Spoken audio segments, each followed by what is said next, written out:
Okay, so I have just bought the Epson ET-2756 ecotank printer. A wonderful little creation with this one is the pigment. These are only dye inks, but that's common in every HP printer as well, so that's not a big issue. So we're going to install this little fellow now. We have took away all these blue plastic pieces. The documentation shows you where to take them away. Take them all away first, then fill up the ink into the containers, and first after that you can power it on. I have done a lot of research with this printer. I wanted to have the 4760 instead, but it's not for sale in Sweden or even in Europe, I think, not even England. It's only in America, unfortunately. So this is the best runner-up after a lot of research, the ET-2756, at least 2020 December, that's the current state. So now we're going to fill up the ink, and all the ink capsules comes vacuum contained, which is really good, so they won't dry in a long time. Probably the ones on the shelves have the same quality, so you don't need to worry about them drying out. So now we're going to unscrew this first one, and you get that. Wow, okay, let's cooperate. The lamp. Okay. Yeah, they're actually very easy to unscrew. They're not very tightened or anything. Okay. And here you see they come with a special key form, so you can't put them in the wrong container, because each container have their own fitting key. This one has one there, the other ones they have, yeah, can you lift that? Different settings, as you see, yellow, magenta, and cyan, they all have different settings. So it's not a problem, you won't put the wrong one, as was possible in the old models. So now, let's put this one into place, and I guess it's the same up as down. So I just need to put it where it should be. You can do that. Okay, we're ready? I think so. Do not press the bottle. Just like that. Perfect. And now you can hear. It's like, it sounds like coffee is brewing. Yeah, the coffee is brewing, and you can see it filling up here. Wonderful. Really great. This is the way printers should have been from the start, because we print a lot. Well, not that much, really, but we want to print a lot, and we don't do it because we have these expensive ink cartridges that already, they end after like five prints. Exactly. So we're just going to fill this up, and then we're going to test the print quality. Okay, so the final cyan color is filling up, and it stops right about when it's full. It will still remain a little bit of ink in this container. And that's not a problem. That's the way it works. You just put these back on after the first initiation, when all the pipes have been filled, and then it will also be able to take the remaining ink from these containers. Now we're going to continue. Okay, so we have just filled up all the containers, and now we're ready to power it on, and start the initiation of the color. Okay, we want English. You can choose that. Okay.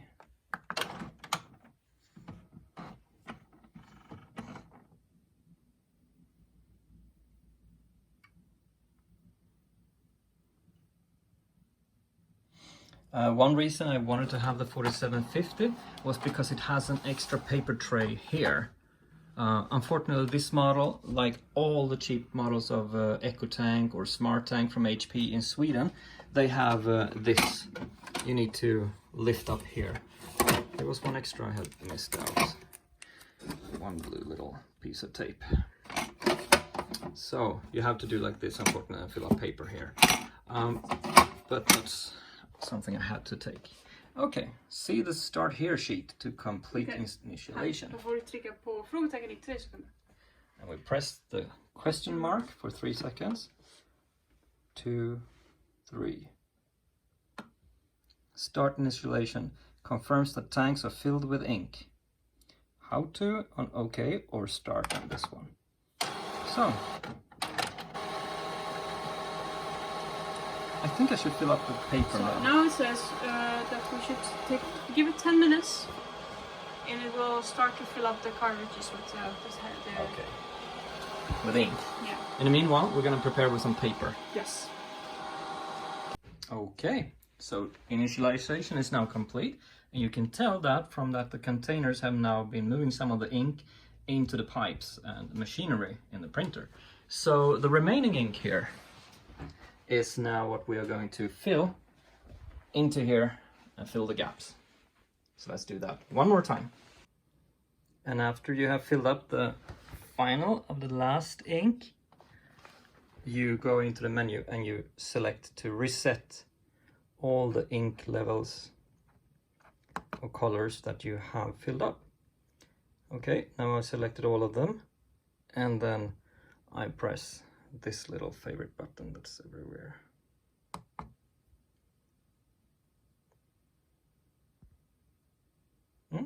Okay. Great, and then we're going to print head alignment.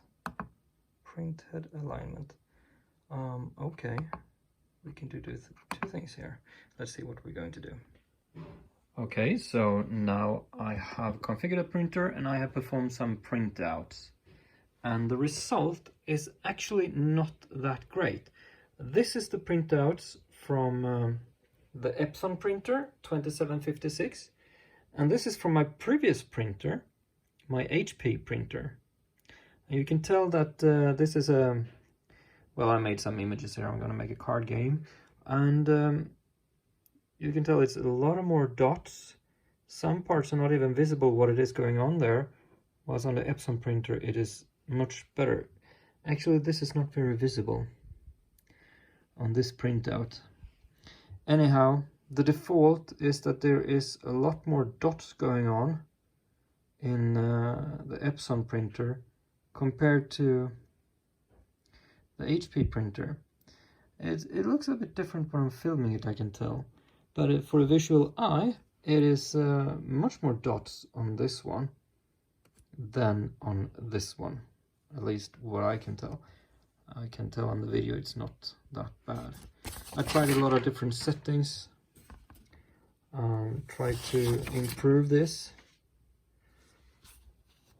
with various outcomes. I think this is the default, by the way, and this is the default in my previous HP printer. The default here is really bad compared to the default printout of my previous HP printer. There's much more natural colors in the HP printer, and the Epson printer have a lot of bluish going on here. I have been working a lot with changing color profiles and things, trying to fix that, but I think this came out of the default from the HP printer.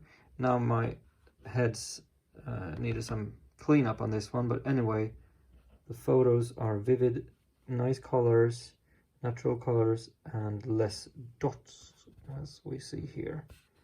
The sky is more clean, apart from the fact that I needed to clean the heads there. But yeah, I don't like the bluish hint that these prints get. They look more natural, the way they were on my screen, compared to what's going on my new printer. So that's the only thing I'm not happy with so far. Okay, so I have been doing some research now. The quality of the original HP NV4520 was really good, except of course problems with the cleaning heads that has not been done. So I have been working really hard trying to get this quality. The first printouts had very clear spots all over. It looked like one of those cheap printers you buy in the 1980s, like my first ink printer. And that's not the quality I appreciate from a printer today. So of course I want it to be fast but still have a good quality. So what I have done, I needed to do some modifications. And after a lot of modifications, I could get rid of the dots just by increasing the quality, of course, but it wasn't that easy. I had to also adjust a couple other things. But what I could tell now is that I'm happy with how the details look up here. I'm happy where the dots are gone. It's a little bit too dark here on the edges compared to the original one, which I was really happy about in the HP print I used to have. So this is a little bit darker, you can tell. This looks like natural paper. It looks really good with the shadows and the holes there. Whilst in this one it looks a bit too dark. You can also see the dots here still, but it's much better than the original printout. So I'm going to continue tweaking this a little bit, although I'm not very happy about the print time though. This took 1 minute 7 seconds to print. I think this one took about 30 seconds probably on the HP printer. So, but anyway, I probably have to just buy the fact that it's about double as slow. Still, I'm going to be able to tweak this to get at least as good quality as the original HP printout, and see if I can get it a little bit faster. So I'm going to tweak these, but I'm going to show you guys how you do these things with this printer, what you need to think about to get a pretty good quality. Okay, so I'm actually using PowerPoint to do these printouts that I've been working with. And when I go to print, I go to the printer settings. And here you have the possibility to, when you have done a lot of modifications here, you can go to the Add Remote Presets, type a name, and then you can save this presets. And this is pretty good. I made one here, standard number 2, with all these settings. But I'm going to show you now what's important to think about. Here, plain paper, that's what I want to use all the time now, because that's the last printout I had on my HP printer to be able to compare. I'm using the same type of paper as I did on the HP printer last week. But then again, here you have the quality setting. You can go to more settings, and here you can choose between speed or quality. And you see I have it on the first one there. And this is pretty good actually. This gives it a very high quality. But then this is not where I really need to do modifications. The modification I really need to do for the colors are up here in more options. Here you can go to advanced, and you can change up here a lot of things. I did that, I played around with that a lot, but it didn't really help. What turned out to be the best thing was actually just keep it here on the color controls, stay with the Epson Vivid, don't change that, I just kept that. And I kept the color circle, this is the color circle. And I wanted them to go from being so bluish as they were to be a little bit more brown or yellowish. So I just simply turned this, it was here in the middle, I just pulled this up a little bit here. And now if you change the slide bar, you can see what actually happens is that it has lowered the cyan, it lowered the magenta, and it added on yellow to it. So that's what's actually happening in the background when I'm changing these color values here. So that was really what helped me out most. I'm also noticing it's a little bit too dark, so what I'm going to do is I'm going to increase the brightness a little bit now, for now, just to try that out and see how that works. But this is how you operate with this thing.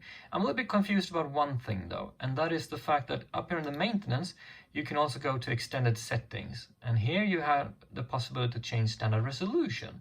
Remember, the printer says it has 1400 or 1200 resolution. I can only see 720 and 600 here. I don't know if I'm thinking wrong or if it's somehow working with doublets here. But I'm a little bit worried this can also be related to the fact that this is a Epson ET-2750 series printer driver. I could not be able to download through HP website the way I was supposed to download the drivers. I got a CD, but usually I only go to the website and download the latest drivers. In this case, I don't have a CD player, so I cannot download the latest drivers. So, I mean, I can't install the drivers I had with the CD, so I had to go to the website and download the drivers, but that was not possible. The Swedish website was not able to give me a good driver. They gave me a tool, and the tool did not work. The tool just stayed empty. So I had to download the previous ET-2750 series driver instead from the American website, and then from there I could, in that tool, I could download the drivers and things. Yeah, it was just very confusing.